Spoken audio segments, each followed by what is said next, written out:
Mga dahilan kung bakit palagi niyang sinasagot ang mga tawag mo ngunit hindi kanya tinatawagan.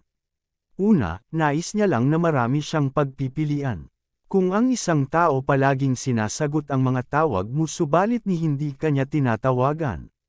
Gusto lang ng taong yan na may pagpipilian siya, na in case na hindi mag-work ang relationship niya sa iba may mapupuntahan pa siya. Kaya hindi kanya binibitawan dahil nais lang niya na may reserba siya at anuman ang mangyari. Pangalawa, talagang mabait lang siyang tao. Minsan pag lagi tayong kinakausap ng isang tao, iba na yung naiisip natin, maaring maisip natin na gusto tayo ng taong yun. Subalit huwag ka namang mag-asam kaagad, dahil may mga tao talagang mababait na ayaw kang mapahiya. At kaya niya sinasagot lahat ng mga tawag mo dahil itinuturing kanyang kaibigang malapit sa kanya. Kaya wag mo naman agad lagyan ng mali siya ang pakikipag-usap niya sa'yo.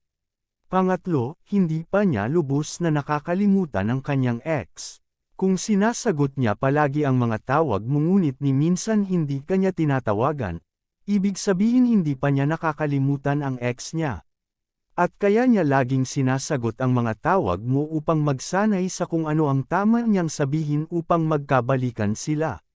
At naghihintay lang siya ng tamang panahon at pagkakataon upang balikan ang ex niya. Pang-apat, gusto niyang mahulog ng husto ang loob mo sa kanya. May mga tao na kaya ayaw kang tawagan upang lalo ka ma-curious sa kanya at paiigtingin mo ang pagnanais mong mapansin kanya. Gusto niyang mahulog ng husto ang loob sa kanya upang lahat ng naisin niya magagawa niya sa iyo.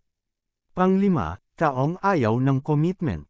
Ang mga taong ayaw ng commitment sila yung mga taong takot gumawa ng hakbang upang maunang makipag-usap sa isang tao.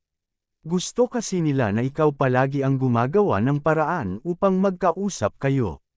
Paraan at anuman ang mangyari hindi mo siya masisi kung bakit nasaktan ka. Dahil ikaw lang naman itong nagpapapansin at palaging tumatawag sa kanya. Pang-anim, hindi kanya gusto.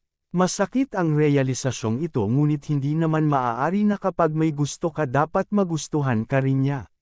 Kaya hindi kanya tinatawagan dahil ayaw kanyang paasahin sa hindi mo dapat asahan mula sa kanya. Huwag mo nang ipilit ang gusto mo dahil baka ikaw lang din ang masaktan sa bandang huli. Kaya kung ikaw na lang palagi ang tawag ng tawag subalit siya hindi ka naaalalang tawagan. Tumigil ka na dahil wala kang aasahan sa taong yan.